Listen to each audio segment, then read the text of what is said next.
We're just 5 days away from Election Day here in the heart of Southern Pines. We're here to try to figure out what you want to talk about in the upcoming congressional races, and we found ourselves in the midst of a fierce debate in a hair salon. The fire completely engulfed this townhome, and thankfully the firewalls prevented the fire from spreading to the neighboring units, but these three homes are still deemed unsafe. And we got the chance to speak to some neighbors, and they said they woke up this morning to some loud noises, some explosions that sounded like gunshots. With the crime scene tape still up, officials tell us that this Walgreens is closed until further notice. So for now, customers can have their prescriptions filled at the Walgreens on Timber Drive. In Garner, Nick Sinopoli, ABC 11 Eyewitness News. It's been nearly 2 years since the fire, and there's still work to be done on the core building just across the street. However, things are finally getting back to normal, with streets and the Metropolitan now open. Crimes like muggings and robberies are not uncommon during the holidays, and we asked the Wake Forest Police Department how to protect yourself, because these things can happen anywhere. We're just 5 days away from Election Day here in the heart of Southern Pines. We're here to try to figure out what you want to talk about in the upcoming congressional races, and we found ourselves in the midst of a fierce debate in a hair salon. To make you feel beautiful, you just leave beautiful, wholeheartedly.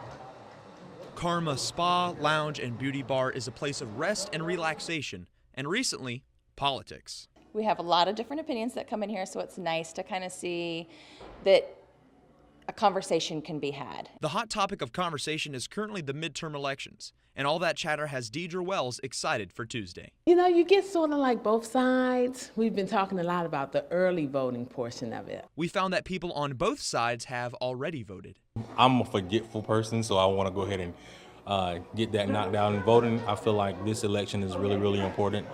Local Bonnie Matthews is intrigued by the local congressional race between Republican incumbent Richard Hudson and Democrat Frank McNeil, the former mayor of Aberdeen. It looks good for Frank. He is a good guy. I think he's a good worker. He's lived, he knows this area. He's not a newcomer, and I think he has a real shot. Republican supporter Tony King is on the other side. I would absolutely love to see the Republicans maintain control. So far, things have been great. More jobs, lower unemployment rates. No matter what the outcome is on Tuesday night, Deidre tells me that she just wants the right person for you and for me.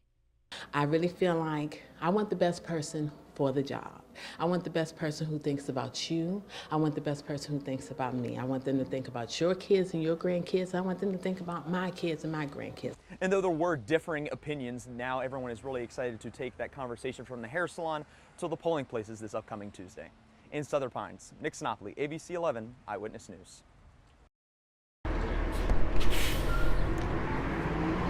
It hurt a lot because it would have helped a lot of people. Kikawana Sawyer is upset with Duke University. The Durham-Orange County Light Rail project fell through once the school chose to not sign an agreement with the city on Wednesday because of construction concerns surrounding its hospital and clinics. Sawyer doesn't drive and relies on several buses to get around. She says sometimes it takes her hours just to run errands. Going to the doctor, going to the grocery store, you know, simple things, shopping. And with the project nearly 10 years in the works, Pastor William Lucas is disappointed in Duke's decision to pull out. It would be negligent on my part if I didn't speak out about this, because we need help. Our community has been devastated. The light rail would have made a stop here at the Durham Transit Station for those who need it or for those who just want to hop on. But for now, folks in Durham will still be waiting on the bus. You definitely have to be, you know, pretty close to like the stations to make it practical. And for my wife and I personally, like we aren't going to be that close. But there's definitely times we'd use it to go back and forth between Chapel Hill and Durham. So some stakeholders chose to speak out, including Go Triangle, saying, quote, Duke's action today is especially disappointing. This is a major setback for the Durham and Orange County communities and the entire Triangle region. And while it's currently unclear what the next step is, Sawyer has a message for decision makers. I would tell them to please change their mind. Think about it again, because it's something that we really need. It's really important, and it would help a lot of people.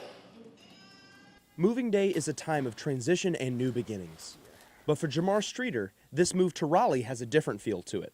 A friend of mine the other day was like, isn't that the building that burnt down, or this is it? In March of 2017, the Metropolitan was under construction, until a massive fire sparked in downtown Raleigh, lighting up the sky for miles, completely destroying the apartment building. It's been nearly 2 years since the fire, and there's still work to be done on the core building just across the street. However, things are finally getting back to normal, with streets and the Metropolitan now open.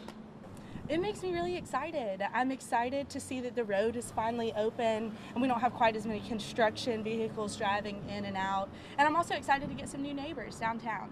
Residents Mariana Baggett and Alex Pascal are looking past the fire, saying that the completion of the Metropolitan serves as a stepping stone in Raleigh's development. I think it's going to be a good thing to welcome new people to the community and to get around town easier. Though Jamar knows the history of the apartment building, it actually piqued his interest in moving. The nearby nightlife and urban style of the Metropolitan is what truly brought him downtown. The vibrancy of downtown Raleigh attracted me immediately.